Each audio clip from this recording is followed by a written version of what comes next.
Hello again, it's Neil Dugan here, and we're continuing our look at the mind levels. And as we talked about before, there's different levels up the gradation in terms of how accessible this information is.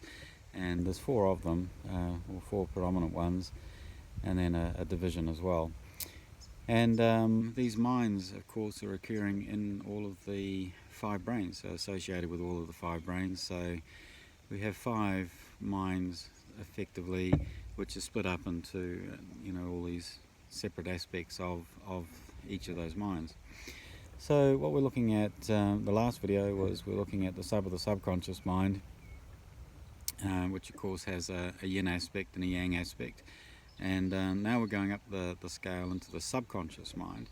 Now, subconscious mind is something that we're all familiar with. We talk about this commonly in self-development and also in therapy. So, if you go along and see a counsellor, or particularly somebody like somebody who will do regressions or that type of work, but definitely counsellors, hypnotherapists, those sorts of people, then you're going to be working with the subconscious mind.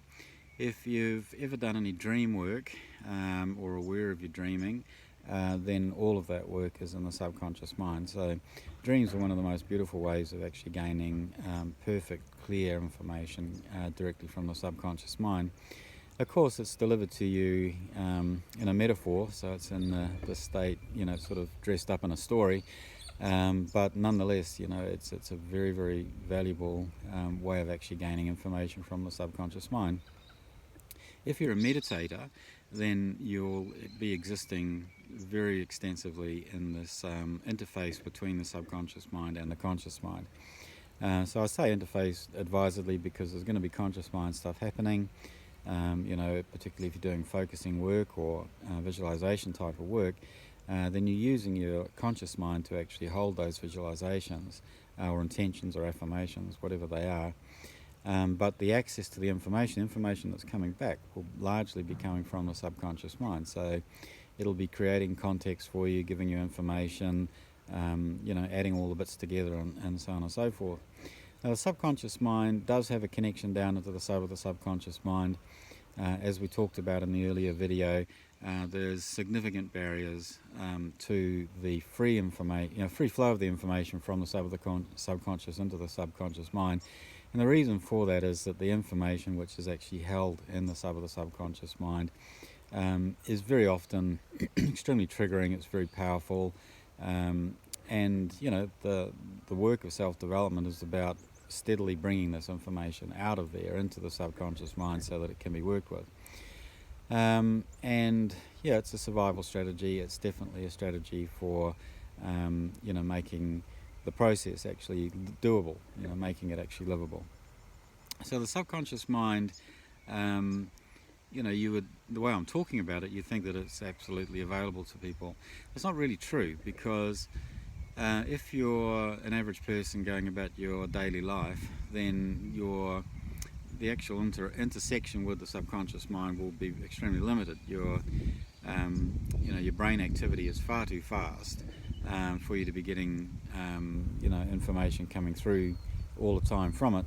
But if you're able to calm yourself down with some kind of walking meditation type practice, or there's many different ways that you can do that in your everyday life, then what you're doing is you're effectively bringing yourself more and more into a meditative type of state, 9 to 5 all the time. So 24/7 would be better than 9 to 5. So really there's plenty of opportunity to actually be in this place where you can be accessing it all the time. But are the average person on the street doing this? Absolutely they're not. There's just no question they're not. Everybody, however, will be getting information coming from their subconscious mind, and it'll be in the way of hunches or intuitions or queries. It'll be that second guessing that you're wanting to do, all of that type of thing. Now, the subconscious mind has an aspect, or there's an aspect of the subconscious mind, if you like, within each of the minds. So the five minds are the intellect, which is associated with the head brain. the emotional centre, which is associated with the thoracic brain, so that's all through the chest, and then the instinctive brain, which is associated, well, the gut brain, which is associated with the instinctive mind, and then in the pelvis is the pelvic brain, and that's associated with the sex centre or the sex mind. And then up your spine, particularly centred around the bottom of your spine, around the sacrum and coccyx area, is the moving centre brain, or the moving centre mind or centre, and it's associated with the spinal brain. So the subconscious aspect of these things, we'll give a bit of an example. So subconscious programming, say, in the moving centre mind. So the moving centre mind does all kinds of things, but one of the things it does is help us to be able to do complex and remembered movements of the body. So something like walking, for example, is a subconscious process which is managed by the moving centre mind, and it's coordinated from the spine. So obviously there's centres up in the head brain as well, which are involved in walking, no question about that, but the actual management of it is coming from the moving centre brain, which is in the spine and centred down on the bottom of the spine, and that's where the management of it's really coming from.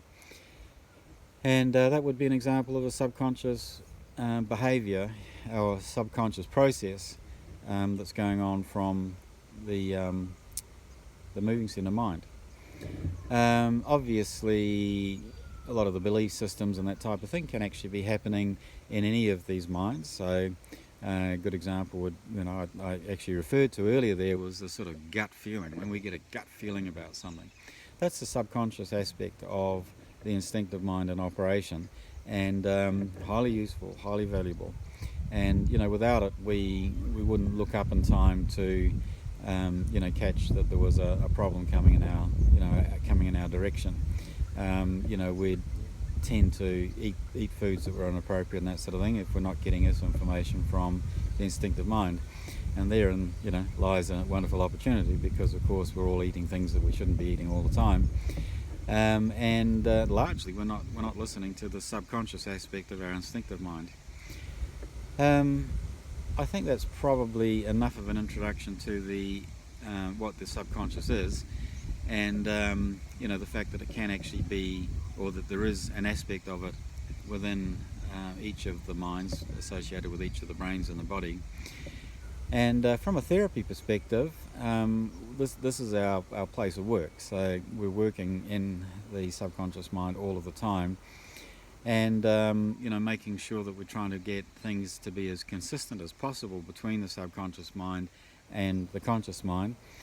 And then that energy and effort is actually applied into the subconscious mind and into the superconscious as well. But the process is sort of a step removed to be doing all of that. So the therapy, particularly if we're working with the coherence machine. So when I developed version 2 of the coherence machine, we're in the process of making version 3 at the moment. But version 2 has both a yin and a yang aspect, so it has frequencies for the yin and for the yang aspect of the subconscious minds of each of the minds, so the subconscious of each of the minds. And that's what we work with all the time. So we could select to be working with the superconscious or the sub of the subconscious, and in therapy from time to time we would choose to do that. But because most of the action is occurring in the subconscious level, what we're wanting to do is actually get this integration between the subconscious and the physical brains, and that's what we're doing with the coherence device. I think that's about all the things I wanted to talk about. Please do like and share and so on, and subscribe to this channel. There's over 30 videos on all of these topics around the conversation. So these began with the conversations with Candida, but moving on to conversations with viruses and other microbes as well, and also all of the information about coherence, which is so applicable to the self-development program that we're developing. So subscribe, and we'll look forward to catching with you. Bye.